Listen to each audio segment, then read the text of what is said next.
Okay, this is Chapter 1, Part 1, a summary of the introduction.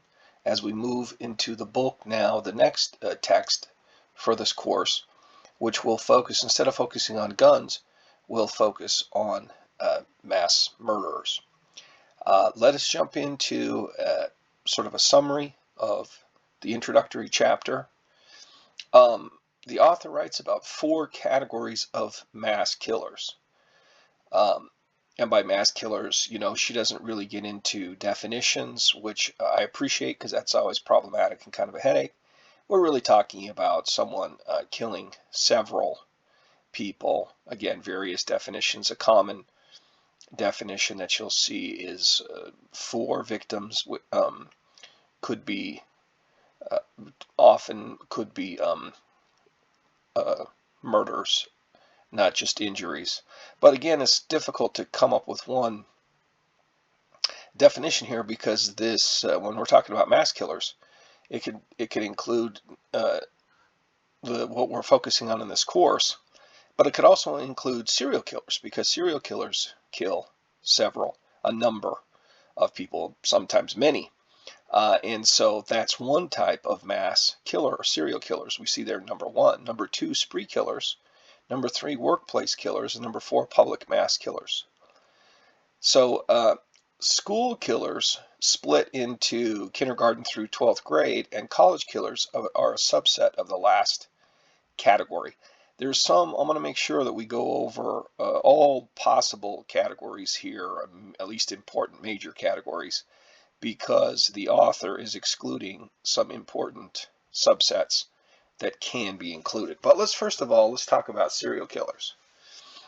Of course, serial killers is a course that I teach an entire semester devoted to just serial killers. And so if you have an interest in this topic, I would definitely recommend that you try to register for that course the next time, or I should say the next few times that the course will be offered. Will be in the the spring of 2025, the spring of 2027. Every odd year in the spring is when the course is typically taught. So I'd recommend, if you have an interest in that, for taking to sign up, register, and take that course where we'll devote an entire semester to the topic of serial killers. But how we differentiate those from the mass killers that we'll focus on for the rest of this semester are that serial killers typically pursue single victims with a cooling off period in between killings. By cooling off, we mean a period of time. Could be days, more like weeks or months, and could even be years before they return and kill again. This killer might be someone who kills locally around the area where they live. They may kill people in their own residence, in some other designated location, like could be like a workspace someplace, or a particular secluded place. But it could be done locally, or you also have killers that will kill on the road at long distances from where they reside. So according to the author, serial killers' motivations are different than the kind of mass killers we'll be talking about the rest of this semester, and have been showing videos on this thus far this semester. And so she does not include serial killers in this mass killer book because of different motivations. And I would say right off the bat that I would agree with her on this, and she doesn't stress the 2 major motivations of these categories and how they differ from each other. We will see that the number 1 most common motivation for the mass shooters that we'll be talking about in this course, the number 1 motivation is retaliation, is revenge, is payback. And it doesn't apply to every case, but it applies to a lot of the cases we'll talk about this semester. And she doesn't really stress that point Um, but it's a very much an organizing principle, a way to understand a lot of these mass killers. Serial killers, on the other hand, if we were to point to, they have multiple motivations, but if we were to point to one as being the most common, it would be what sometimes is termed as a lust killer, that they are turned on, that there's a sexual element that goes along with committing violence against the victim, whether it's death or mutilation or torture. That it's an arousing thing for the killer. They've come to associate and combine sexual activities with violence. That's a very different motivation than we will see for these mass killers. So it makes sense to study those separately. There are authors who try to lump them together, researchers who lump them together, because they share in common killing multiple victims. And the main difference here is that are they killing them spread out over time in various locations, or is it more one event, one incident with a lot of people killed? So there are some researchers who don't think that that's really that fundamental of a difference, or they don't think the motivations are that fundamental of a thing to focus on. But I will side with the author here and say that these are two very different kinds of crimes, and so really kind of should be studied separately. Spree killers murder multiple victims in different locations over a short period of time. They have no cooling off period. So you could say they're sort of in a way in between the mass killers we'll talk about in a moment, these public mass killers, and serial killers, because they don't kill in just one incident like a lot of mass shooters or mass killers do. There's multiple incidents in multiple locations, but they're going on a spree, so they're all sort of kind of a chain. They're all connected. You don't have the various crimes can happen within a fairly short period of time, could be days or weeks. But the point is that they don't have this kind of long period of dormancy where they kind of move on with life, and these with spree killers, the various killings are sort of related to each other and close enough that you don't have this cooling off period. So this is kind of an in-between category. Sometimes it's a little bit difficult to categorize these killers cleanly because each crime is different and they're not exactly the same. But nevertheless, these categorizations are useful. Now, public mass killers murder multiple people in one event, usually one location, sometimes a couple of locations.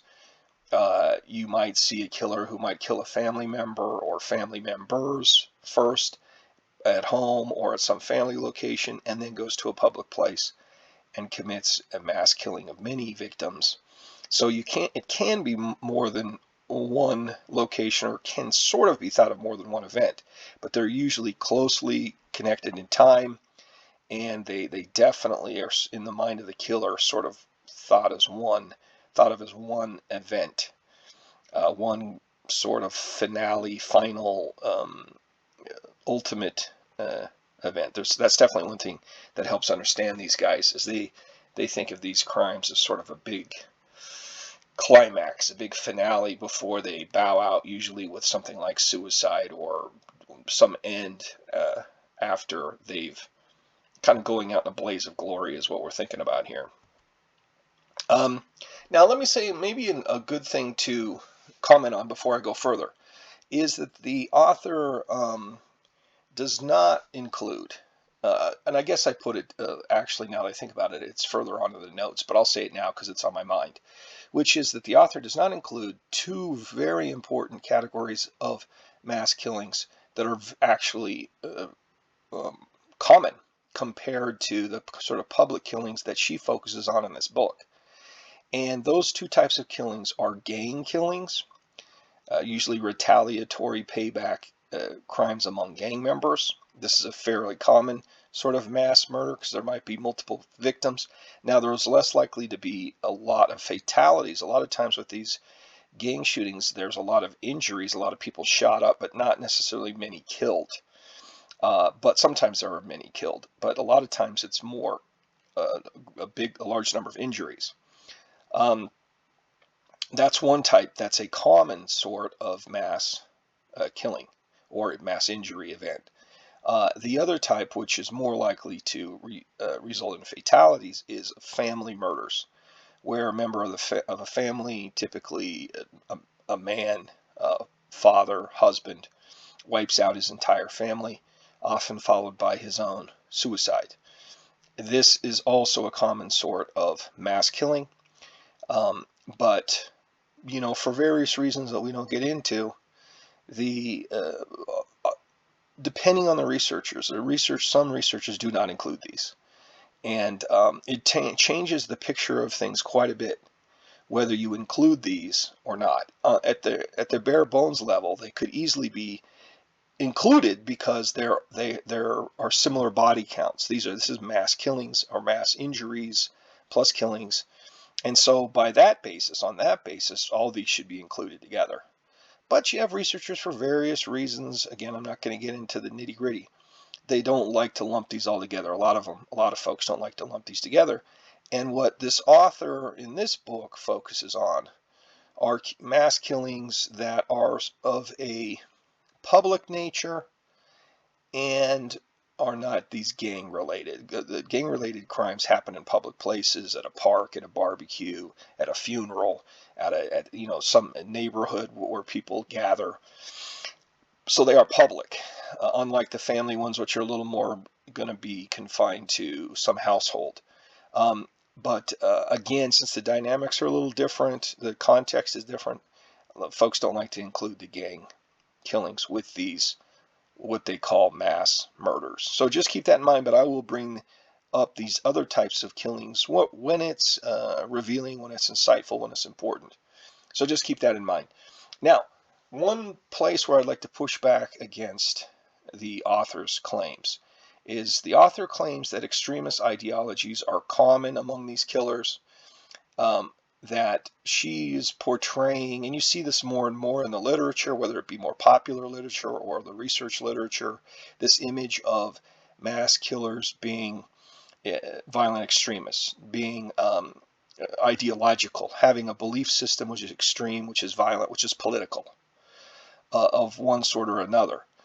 So they're seen, basically they're being perceived and portrayed by researchers, by the media, more and more as sort of terrorists, meaning political, ideological motivations. And while these types of crimes certainly occur, these types of mass killings that are ideological certainly occur in the United States and occur more frequently in some other countries, terrorist type attacks. In the United States, which is going to be the focus of this course, the remaining half of this course, the mass killings are typically not ideological. They're not typically political. They're there, but they're not what's common. They're more the exception than the rule. But what you have is what you have, unfortunately, that's sort of influenced, and I would, in my view, distorted the understanding of these mass killings, is to sort of politicize them, to sort of desire to portray them, to see them as being politically motivated, and that there is a political motivation for this sort of portrayal, because it's used to, you take these extremists, what happens is people take these killers and sort of turn them into political actors, and label them as being on the spectrum of your political opponents. So you take, you take your political opponents and you sort of portray your political opponents as being having a serious, widespread extremism problem. So it's a way of portraying your political opponents negatively by taking these mass murderers and portraying them as being one of these, as being political on one side of the spectrum or the other. So it's a political tool that sometimes gets used against your political opponents by saying, see, you guys have all these violent people, political people on your side of the aisle, and we don't. And then the other side says the same thing about its political opponents. So there's this political motivation to sort of exaggerate the political nature of these mass killings. And that's unfortunate because it's giving a somewhat skewed um, perception of what these mass killings are most commonly like.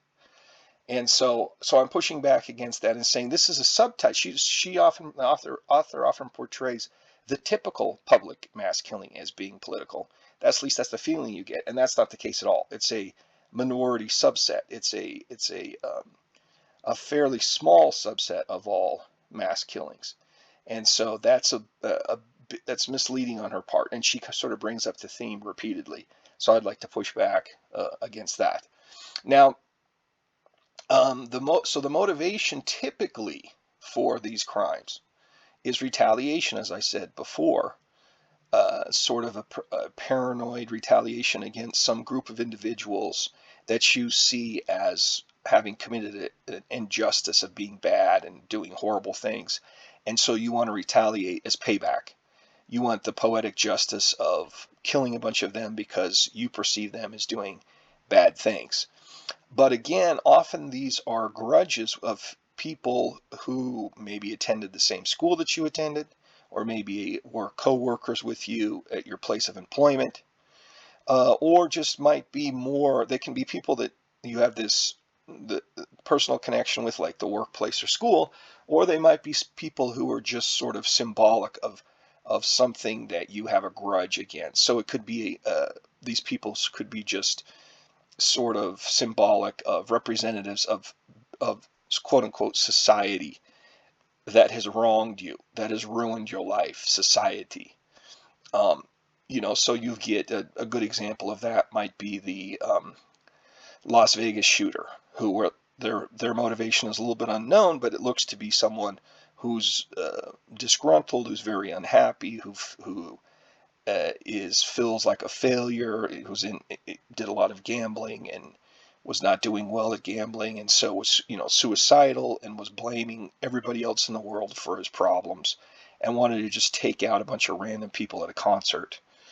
Not for political reasons, not as he wasn't someone who was radicalized on the internet with some political ideology. There's not evidence for that sort of thing.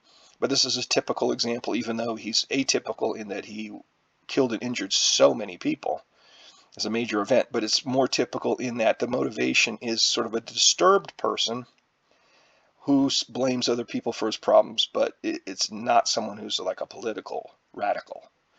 So, and fame, of course, finally is a additional motivating factor, because at least a certain percentage of these killers know that if you commit an act of mass violence, that you're going to become famous, and that you may be dead, but your name lives on as this mass killer.